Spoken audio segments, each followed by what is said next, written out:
What is happening, Honey Badger Nation? Man, this is John Kitchens, and welcome to episode 120 of Expert Mentors Live. And we had a little adjustment. I know we threw out the training schedule for the week, and we're going to have our man Jeremy Larson on with us, but things came up, so we're very agile, right? We're able to adapt and move and make things happen. And so we'll get Mr. Jeremy on with us hopefully next week, if not in the week after.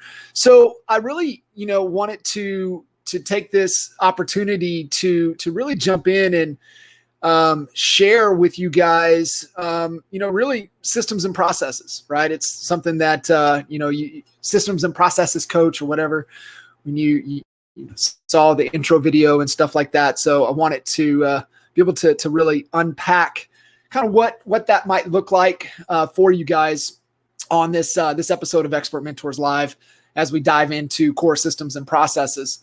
And actually the whole presentation came together because had the opportunity to be on Mina Badros's virtual event yesterday and got to speak on the exact topic. So I was like, man, all right, it's awesome. I get to share this with the Honey Badger Nation. And so it's not going to be sexy. This is not going to be a sexy session, but it is definitely going to be one that I think a lot of you will want to pay attention to, and kind of excited to jump in and share with you guys. But before I do that, I want to bring up our 8 stages of the real estate business. I know some of you guys have seen this, and I know a lot of you have not, right? I'm amazed at how fast the Honey Badger Nation, group is growing. Over 50 new people into the group just this week alone. We're fast coming up on 5,000 total in the group, so it's pretty amazing. I just had a conversation just talking about, mine and Jay's experience with this community and how we've never been a part of something like all of you guys. And so I know there's a lot of newbies, a lot that are not really kind of familiar with the breakdown, our philosophy. I can tell you it's a one of abundance and coming from a place of contribution. And so if you're new to this group, welcome, and just know you're in the right place. So here's what we've identified as the 8 stages of the real estate business. And I'm gonna give you a couple things as you're watching in, that if you've got your notepad pen handy, you can kind of see kind of what groups in these particular stages. But these are the 8 stages. The only thing that I would argue on that last stage, the icon, it doesn't have to be 300 transactions. Now, your entire organization, right? Like, here at EXP, your entire organization could be 300 plus, but I don't think you have to do 300 transactions to be in that icon stage. I think really where it is that you get to and what that feels like is freedom. And, we talk a lot about productivity. All productivity is accomplishing the goal, the target, whatever you're after. But it's not productivity is not the goal. Freedom is the goal. Okay. We want to be productive, but the goal is freedom. And if you're not clear on that, you need to figure out what freedom is for you. And are you moving closer to that freedom, or you moving further away? So these are the 8 stages. You can get kind of identify where you're at. This is the only time we lead with transactions, because this is where, from a transactional standpoint, this is where you've got to add leverage, right? You've got to add some human capital. That's really the only time. You can't take transactions to the bank. You can't take all the trophies that the transactions bring with you. At the end of the day, they don't matter. The only reason they do matter is that, okay, when do I need to start adding support, leverage, help, bodies, and things like that? That's why we kind of lead. We don't want to lead with volume, because a $20 million producer in a $100,000 price point market is not as the same as a $20 million producer in $1 million market, right? I get it. Different market dynamics, but different problems. So we don't want to lead with volume. And in fact, if you look on here, there's no volume even on here. Okay. And that's there because it doesn't matter. And, when I'm asking people where they're at in their business, I don't want to hear volume, cool, but that comes from an ego-driven culture that you maybe were a part of. Here, it's not about that, right? It's about profitability. It's about, understanding kind of where you're at in this cycle, where you're at, where you want to be. And what is the plan to help you get there? So, David, absolutely. I'll get you guys a copy of this, the 8 stages. And if you actually will just message me with your email address, all of you guys listening in, if you will Facebook message me with your email address and just say 8 stages, I will email you a copy of this. So get really familiar with it. I'm going to give you a couple examples, and then I'm going to jump into the slides, the slide deck on core systems and processes that I have together for you guys. So really what you have to understand is that the very first in the beginning, right, to where you gain some traction, it's really, 0 to 100K in revenue. That's just getting traction. That's just getting go. Can you make a sale? And then from, 100K to really that million mark in revenue is, do you have some predictability in your business? Do you have some predictability, right? A business based on referral is really, really profitable, right? Sphere of influence, past client, database, referral. It's an extremely profitable model, and there's nothing wrong with that. But it's not predictable. It's not consistent. Okay. And you've got to have some predictability in there on that 100K to a million range. And it's, can I make sales? Can I consistently have a predictable selling system? Then it's about profit, right? And it really becomes about cash in the bank, stacking cash. And that's what I hope all of you guys listening in are like, man, hope you're focused on stacking cash right now. Just so much uncertainty in going into the new year, the election, like there's just going to be a lot of unknowns, and there's a lot of indicators that there's going to be a lot of opportunity, especially for those of you that are sitting on a lot of cash. So cash. And then at that point, right? Once you've got predictable sales, once you are profitable, then it becomes about order, right? And it really becomes about organizational efficiency, and it's not dependent upon you as the owner. Okay. If you're wanting to build a business, now, if you're wanting to build something lifestyle to where, you do a handful of deals, and harvest as much of the profits, that's cool. There is nothing wrong with that at all. That's actually awesome. Okay. But if you are wanting to kind of build a business that's not dependent upon you, and you've got, predictable sales, you can harvest profits, then it's about order, right? Efficiency to where it's not dependent upon you. And then you get into the cool stuff, right? Impact and legacy. But where I really want to focus in with this conversation for you guys today on core systems and processes is that order piece, right? Creating some order. It's the where optimization happens. That's where the documentation of systems, standard operating procedures, that's the jump. That's the bump. We talk a lot about, your real estate business, you can't sell it. It's not profitable. There's nothing of substance there. Documented standard operating procedures does have value, right? Standard operating procedures that are documented, that prove, predictability, and can harvest profits without you as the owner. Yeah, it's worth something. So, just that this is what this training is speaking to. Now, if you're lifestyle solopreneur, just doing a handful of deals, well, how does this apply to you? Well, if you get to a point to where you want to get some stuff off of your plate, there has to be a process to document what it is you do, because as I'll tell you, people come and go, but systems and processes stay. People come and go, systems and processes stay. And the truth is, as you grow, if you're aspirational and you want to grow a business and an organization, and you you hit 100,000 in revenue, then you hit 300,000 in revenue, and then you hit $1 million in revenue, and then you're like super aspirational and you hit 3 million in revenue. The people that can are riding with you, that can get you to to 300,000, that one assistant or whatever, or even to yourself, or can get you to $1 million, they're not going to get you much further than that. It's ones and threes.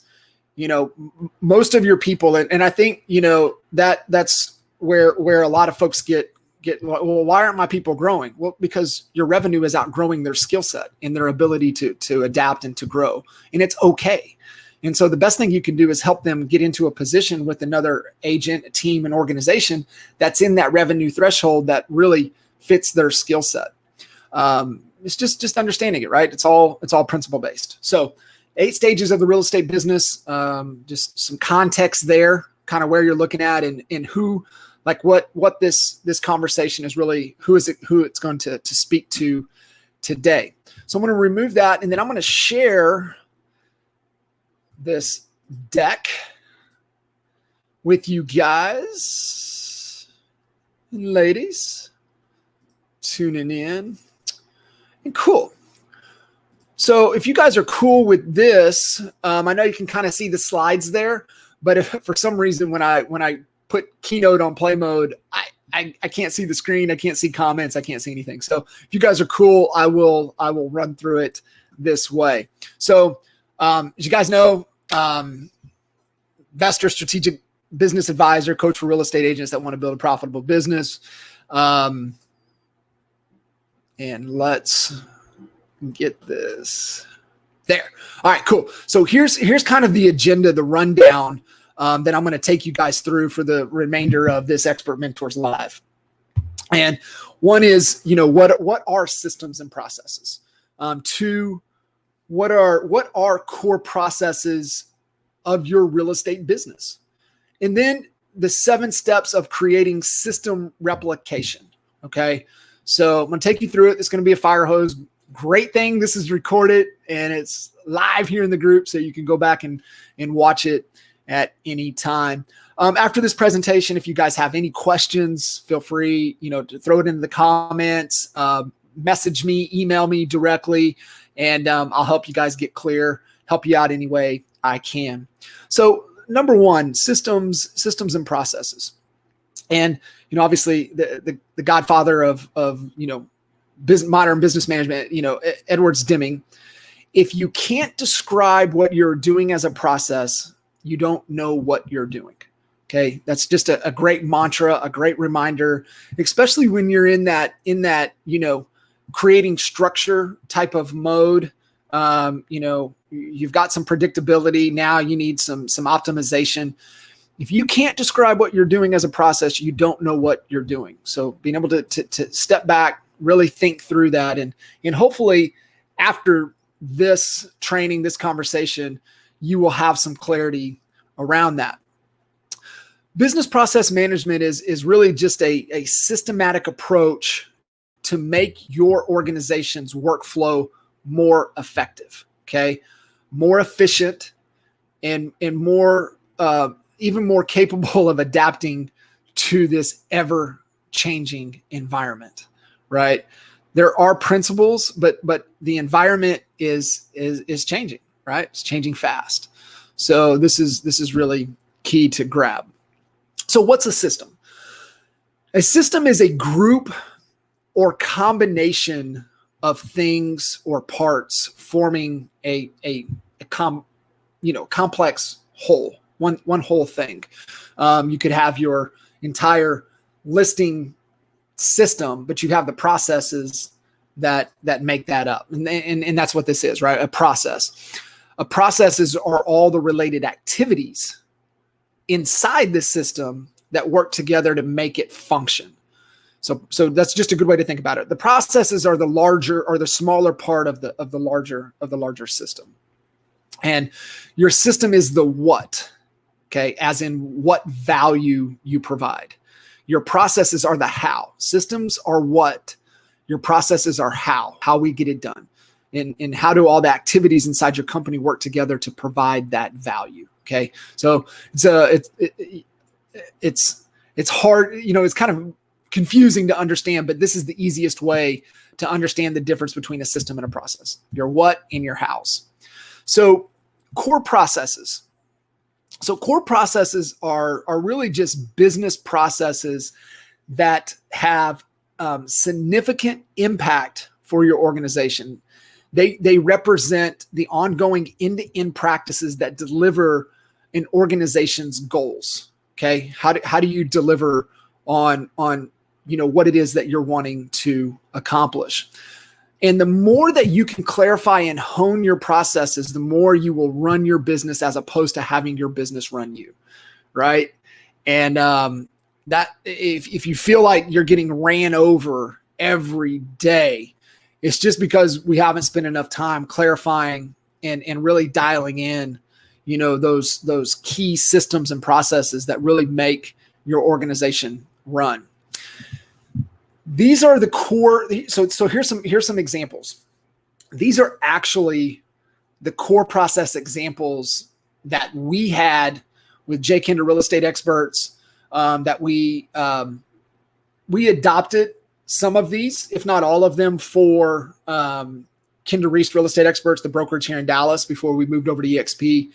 But these are the same core processes that Stace and Reedy, who we sold, the Lawton office to, they still use these core processes to this day.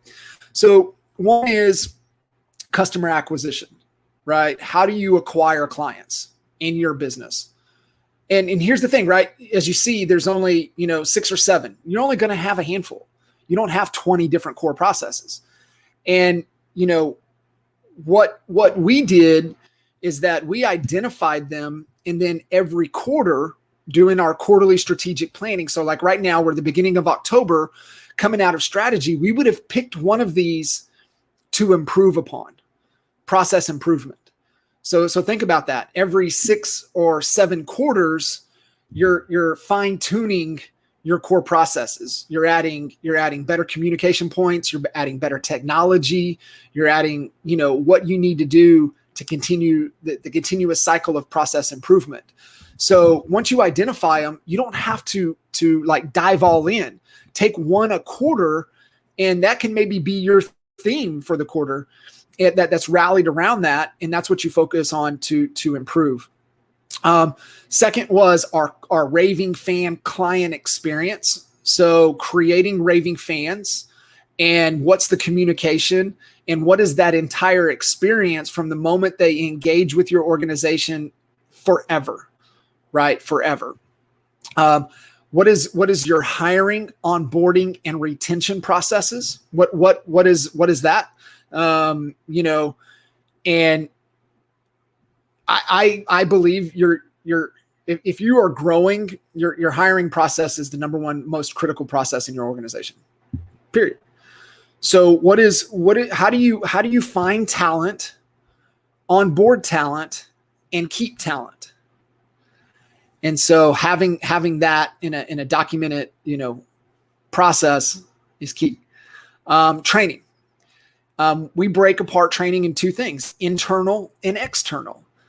Internal is what you deliver, what is on your plate, what is within the organization have to deliver. External is tapping into NAEA, tapping into Kinder Reese University, tapping into, this expert mentors, tapping into the Honey Badger Nation, tapping into, the external training. Who is going to train your organization that's not being delivered by you? Strategy, right? Which is really, the planning, solving the right problem, and understanding what is your marketing plan. Marketing is a part of strategy. So strategy, it's what is the goal, what is your business model, and then what is the plan, what is your strategy to execute on the model to accomplish your goal. Right things, right order, right? There's always a sequence.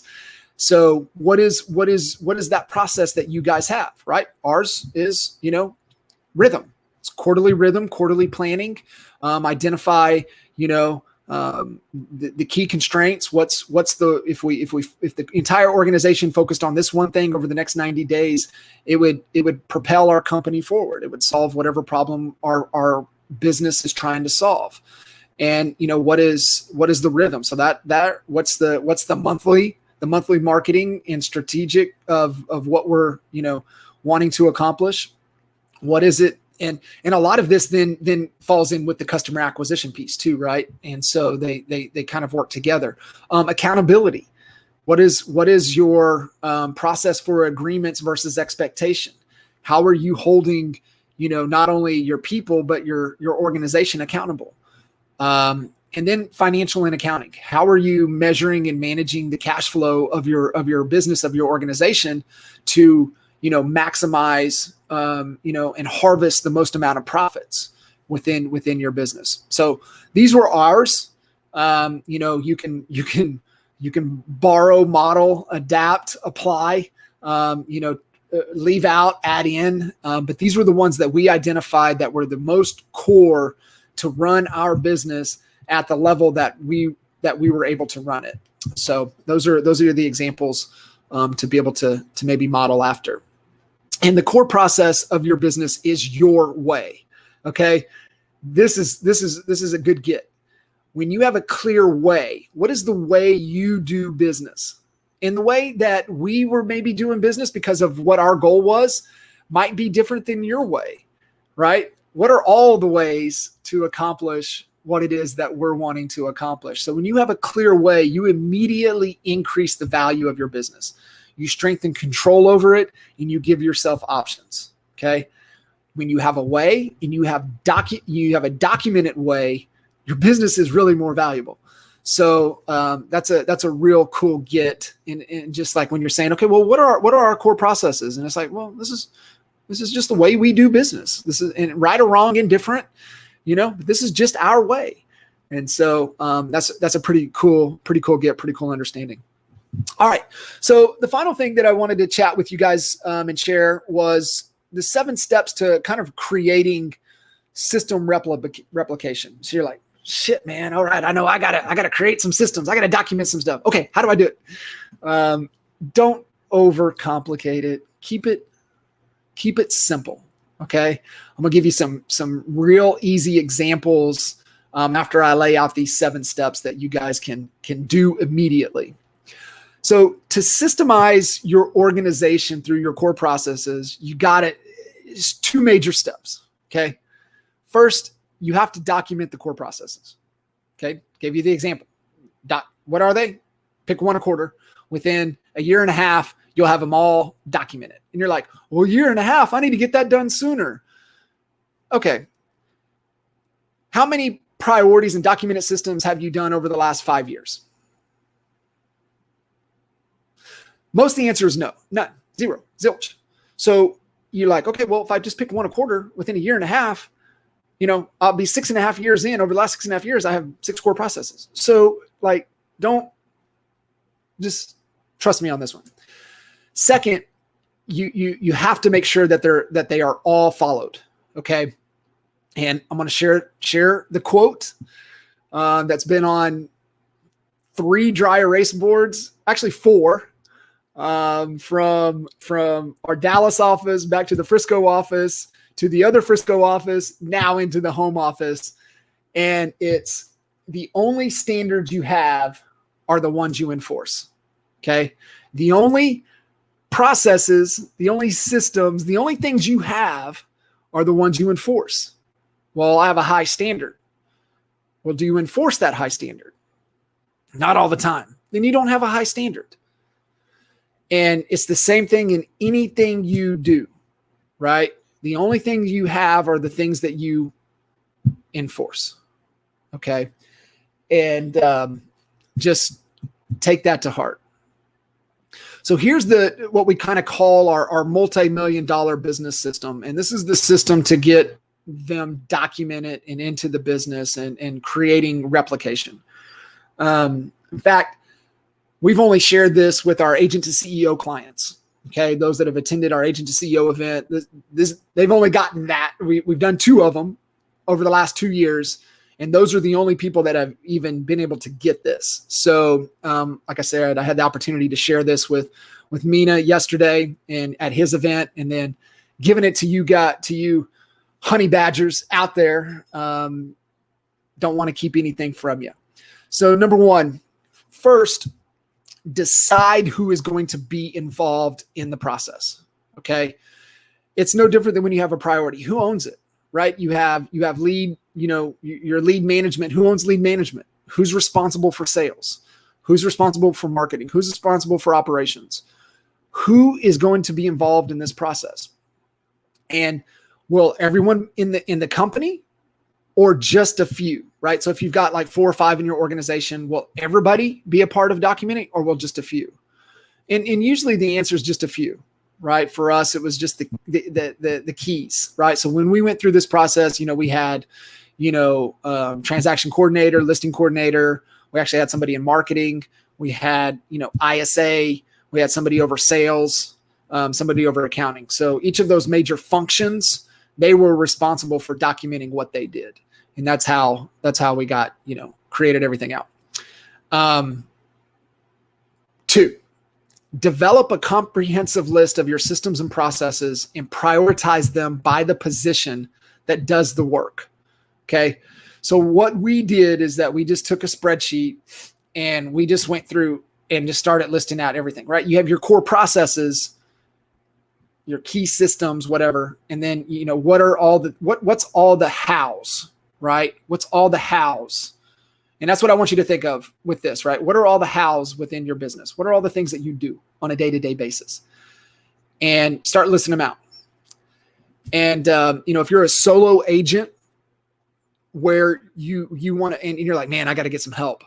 And we actually just went through this process with one of our private clients. And, she was getting some leverage. She needed that key admin hire. And it was like, okay, go through. I want you, whatever works for you. I want you to document that. We've got some delegation exercises. I want you to document all the things you do this week, and the things that, you shouldn't be doing is what's going to make our list to prioritize. We need to prioritize this list. And really that then becomes what you create, and also you hand off, and also part of their job description when you're making that key hire there. So we just had a spreadsheet. It had, what it was, who was responsible, what function was responsible for it. And then, just once we get to this next step, we just added some dates. So we created a template for them, checklist, performance. What are they going to look like? Right? Are they going to live in a Word doc? They're going to live on Google Drive? What do they look like? And here's the key thing. What is the key measurement of success for that particular system, checklist, agreement? What is the key measurement for that? And then train your team on how you want them to do it. So you have to create this, and then you've got to train the team. Now, if you've got a key right hand, a key operational person that's very detail oriented, that's process oriented, they may be leading this project.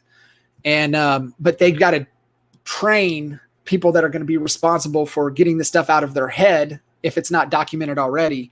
And so you want to train them how to create that. Establish a schedule and accountabilities and stick with it. So we had a due date on there, and then, we had, is it approved? Is it final? And for us, it was Google Drive, and we hyperlinked everything. So you had this master spreadsheet, and everything was documented there, and have that all in there. 6, keep track of them, the development process, setting, the documentation on that spreadsheet, right? So just keeping track of them as we're going through, like I just shared, complete it when they're completed. And then, determine where they're going to live, where, and when they will be updated, how they will take place. So that's kind of the key, right? You don't want one and done. You want continuous process improvement. So the core processes, 1 a quarter, fine tuning as you're going through. If you build one of your processes and you're using a tool like, say you're using Boomtown and now you're making the move over to YLOPO. Well, you make the move with the tool, you need to go in and update, the process because it's changed. Things have changed. So you got to be mindful of that and updating. And here's why. Organize around business functions, not people. Okay. Build the systems with each function. Okay. That you got to get that. It's about the functions, not the people. And, head of company, head of sales, head of marketing, head of operations, head of finance, right? And, in the beginning, you're wearing all of those hats, and that's why you feel overwhelmed. And truth be told, you're overwhelmed until you're over multi-million in revenue, where you have enough people that can be specialized in each of those functions. So I'm in chaos all the time. No shit, because you're wearing so many hats, and that's okay. But if you're focused over a period of time to building these out within the functions, you can let the systems run the business and people run the systems. Remember what I said about your ones and threes, 100,000, 300,000, a million, and so on. People come and go, but systems remain constant. And that's why you want to build those out if you're growing. It's why you want to have it, even if you want to stay small with one or two assistants. You got to have those documented things because people come and go. Life happens, guys. And, if you're people dependent, you're at the mercy, right? Sometimes you feel handcuffed when you need to free up somebody's future, but you're scared because you don't know what they do. You're handcuffed. And guess what? Guess what gets to happen? You get to get back in there. So here's the easiest way to go about this. If you're like, John, I get it. I understand it. I just don't have time to sit down and think out what I do. Got it. So here's a little pro tip, if you will. The pro tip here is anytime that you do anything that is not your highest leveraged activity in this business, a few episodes ago, I was able to do HLA and calendar. If you haven't seen it, go back and watch it. Identify what your high leveraged activity is in this business and what you need to be doing. If you're doing something that's not a high leveraged activity and you know that you've got to get somebody else to do it, when you're doing it, do right just like this. Turn on the camera, jump on Zoom. Even in this feature right here with StreamYard, right? I can turn record only on. Don't even have to go live and record it. And record what you do, right? So if it's processing a new contract into SkySlope or processing into your database or whatever it is that you shouldn't be doing it, do it, but record it, okay, with the video, walkthrough, microphone, audio, and then save that video and send it to a company like rev.com and have them transcribe it. Now you have a video asset of a walkthrough, and now you have a document of what you just shared. And guess what you just created? You created a documented process. That's how simple it is, right? And then, create a folder on Google Drive that says listing coordinator, process a listing, and save the video and the transcription file on your Google Drive. And guess what? When you hire somebody that's going to do that function, do that process, now you're creating the training asset and the training library for them to go to. Guys, told you, don't overcomplicate this. Complexity just causes you to be paralyzed, right? You just won't do it. So if you can keep it simple, you will be able to really document and extract this at such a high level. And to me, that's the best training library that you can create, is doing it just that way, record walking through it. If you need to, talk through how you do something out of your head, hit the record with the video, send it over, transcribe it. Now you have the video asset, and then you have the written transcription. You've got a great documented library of documented processes and systems. And it's that same for your team, right? How do you process a contract into whatever? Have them go through and just screen record with the camera on and screen record, and have them talk through it, walk through how you do it, save it, rev.com, create it into a folder, use Google Drive. Now you're starting to have documented. You're building the systems within the function, and you're going to let the systems run the business, and your people run the systems. So that's the easiest pro tip nugget that I can give to execute on documented core systems, core processes, core systems, core processes for you guys. So hopefully that was helpful, and would love to open it up to any questions. If you guys have anything, like I said in the beginning, if you just want to message me, you can just shoot me a message on Facebook. I see there's some comments here with your email address, and I'll get you guys a copy of the 8 stages of the real estate cycle, the real estate business, if you will. Kind of see where you're at. It's really good. It talks about, kind of identifies kind of what possibly your current situation and pains are, kind of what it feels like, and what are the systems, what are the support, what are the things to avoid, kind of what's that X factor and the goal to move to the next one if you want, right? It's you, your goal, your business. Cool. Well, like I said, not sexy, but really, really instrumental in really putting some stuff together. Hey, Tom, rev.com. It's a transcription company. Anything you do, you can send over to them, and they'll transcribe it. They do a bunch of other stuff too. Not just that. They do. It's pretty cool to look at, and it's pennies per minute to get things transcribed. So like you could record something, great content, and you're like, man, I wanted this in a kind of a written form. You can send it over to them. So it's rev.com to be able to use it. So Roxanne, thank you. Yeah. And hopefully it was clear, maybe clear as mud. And maybe you're not quite there yet, but maybe you are. And so hopefully it'll help and get you guys thinking ahead. Awesome, Courtney. All right, cool, guys. Well, if you need anything else, feel free to reach out. That's what we're here for. And appreciate all y'all tuning in, and look forward to seeing you guys on the next episode of Expert Mentors Live.